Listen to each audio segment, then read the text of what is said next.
혹시 시간이 없어서 막 허둥지둥하거나 돈이 좀 부족해서 전전긍긍 해본 경험 다들 있으시죠?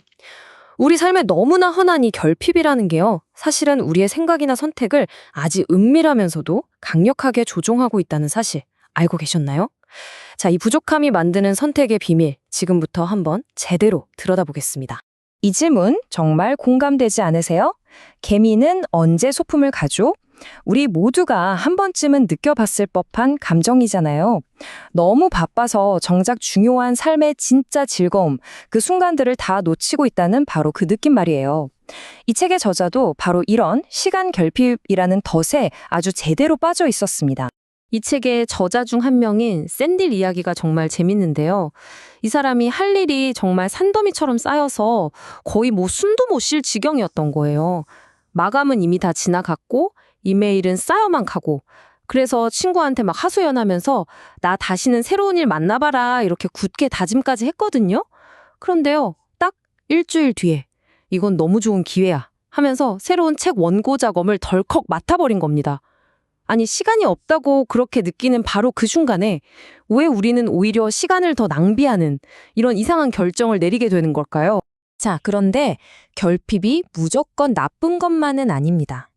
놀랍게도 결핍에는 아주 긍정적인 면이 있는데요. 그게 뭐냐 하면 우리를 강제로 집중하게 만드는 힘이 있다는 거예요. 이걸 우리는 집중 배당금이라고 한번 불러볼게요. 마감일의 기적. 다들 한 번쯤은 경험해 보셨을 거예요. 그쵸? 2주 동안 미루던 일을 마지막 48시간 안에 진짜 엄청난 집중력으로 다 해치우는 그 경험이요. 그때는 이메일 확인할 생각, 점심 약속 잡을 생각 이런 거 머릿속에서 싹 사라지잖아요. 바로 이렇게 시간의 결핍이 다른 모든 잡념을 차단하고 우리를 눈앞의 과제에만 확 몰두하게 만들어서 생산성을 그야말로 폭발적으로 높여주는 거죠. 하지만 말이죠. 이렇게 놀라운 집중력에는 어두운 이면이 있습니다. 네, 바로 아주 치명적인 대가가 따른다는 사실이에요. 이걸 터널링이라고 부릅니다. 말 그대로 우리가 마치 긴 터널 안에 갇힌 것처럼 되는 거예요. 저 멀리 보이는 출구, 그러니까 가장 시급한 문제에만 시선이 딱 고정돼서 그 주변에 있는 다른 모든 것들은 아예 보이지 않게 되는 상태를 말하는 거죠. 당장 급한 불 끄는 데만 정신이 팔려서 어쩌면 훨씬 더 중요할 수도 있는 다른 일들은 완전히 무시해버리는 겁니다. 이 터널링이 얼마나 비극적인 결과를 낳을 수 있는지 이 소방관의 이야기에서 아주 극명하게 드러납니다. 소방관 브라이언 헌트는 화재 현장으로 정말 급하게 출동하던 중이었어요. 그런데 그는 불에 타거나 곡물에 깔려서 숨진 게 아니었습니다. 화재 진압이라는 단 하나의 목표에 너무나도 강하게 집중한 나머지 가장 기본 중의 기본인 안전벨트 매는 걸 깜빡 잊어버렸고 결국 급회전하는 초방차에서 튕겨나가 안타깝게 목숨을 잃고 말았습니다. 그러니까 핵심은 바로 이겁니다. 우리에게 단기적으로 생산성을 확 높여주는 선물 같은 집중 배당금과 장기적으로 더 중요한 것들을 놓치게 만드는 저주 같은 터널링. 이 두 가지가 사실은 똑같은 정신작용의 다른 두 얼굴이라는 거죠.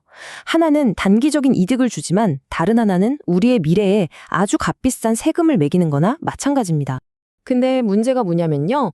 이 터널링은 단순히 뭔가를 잊어버리는 데서 끝나지 않는다는 거예요. 더 심각한 건 우리의 정신적 자원, 그러니까 대역폭 자체를 서서히 갉아먹는다는 점입니다.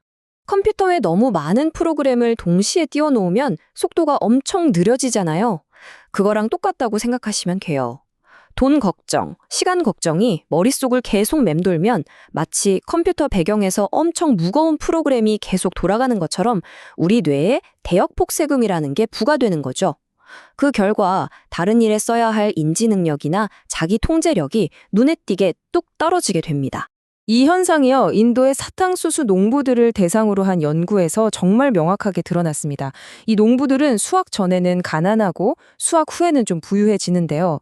정말 놀랍게도 똑같은 사람인데도 불구하고 수확 전, 즉 가난에 허덕일 때 측정한 인지능력 점수가 수확 후에 비해 현저히 낮게 나온 거예요. 이건 결핍이 우리의 지적 능력을 말 그대로 훔쳐간다는 사실이 증명된 셈이죠. 자, 그렇다면 우리는 이 지독한 결핍의 덫에서 어떻게 벗어날 수 있을까요? 해답은요, 의지력을 더 발휘하자 이런 게 아닙니다. 우리의 제한된 대역폭을 인정하고 그것을 고려한 훨씬 더 스마트한 시스템을 설계하는 데 있습니다. 여기서 가장 중요한 자원이 뭔지 아세요? 바로 느슨함. 다른 말로 하면 여유 공간입니다. 예상치 못한 충격이 빵 터졌을 때 그걸 흡수할 수 있는 완충제대를 미리 만들어 두는 거죠. 이건 결코 낭비가 아니에요. 오히려 회복 탄력성을 위한 아주 필수적인 전략입니다. 이 세인트 존스 병원 사례가 정말 기가 막힙니다. 한번 들어보세요. 이 병원이요, 늘 수술실이 부족해서 난리도 아니었던 거예요. 그런데 어떤 컨설턴트가 와서 정말 말도 안 되는 제안을 해요.